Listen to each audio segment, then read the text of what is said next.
বিফলে যাচ্ছে হরমুজে যুক্তরাষ্ট্রের নৌ অবরোধ দাবি ইরানের। চলমান এই সংকটে ইরানের অর্থনীতি, জ্বালানি রপ্তানি এবং আঞ্চলিক নিরাপত্তা বড় ধরনের চ্যালেঞ্জের মুখে পড়েছে। অন্যদিকে যুক্তরাষ্ট্র বলছে এই চাপের মাধ্যমে ইরানের সামরিক ও অর্থনৈতিক সক্ষমতা দুর্বল করা হচ্ছে।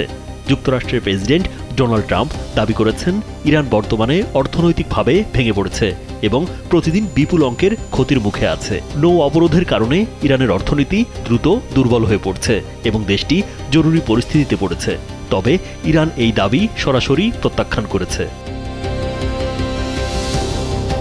এপ্রিলের মাঝামাঝি থেকে যুক্তরাষ্ট্র হরমুজ প্রণালীর আশেপাশে নৌ অবরোধ আরোপ করে। এর ফলে ইরানি বন্দরের সঙ্গে আন্তর্জাতিক জাহাজ চলাচল বাধাগ্রস্ত হয়। দেশের মানুষকে প্রতিদিন সুরক্ষিত রাখার প্রত্যয় নিয়ে এলো সেফ রাউন্ড সুইচ। একই সময়ে কিছু ইরানি ট্যাঙ্কার জব্দ করার ঘটনাও ঘটে। পাল্টা পদক্ষেপ হিসেবে ইরানও বিদেশি জাহাজ আটক এবং প্রণালীর ওপর নিয়ন্ত্রণ আরও কঠোর করে। হরমুজ প্রণালী বিশ্বের অন্যতম গুরুত্বপূর্ণ জ্বালানি পথ। বৈশ্বিক তেল ও গ্যাসের বড় একটি অংশ এই পথ দিয়ে পরিবাহিত হয়। ইরানের জন্য এটি আরও বেশি গুরুত্বপূর্ণ, কারণ তাদের তেল রপ্তানির বড় অংশই এই রুটের ওপর নির্ভরশীল।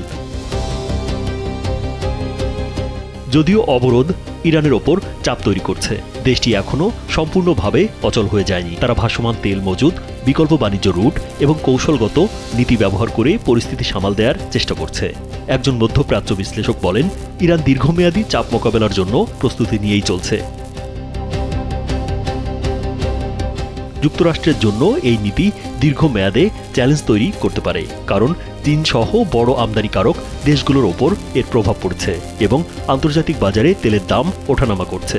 সব মিলিয়ে হরমুজ সংকট এখন শুধু দুই দেশের দ্বন্দ্ব নয়, বরং বৈশ্বিক অর্থনীতি ও জ্বালানি নিরাপত্তার ওপর বড় ধরনের চাপ তৈরি করছে। রাজীব বিশ্বাস, কালবেলা।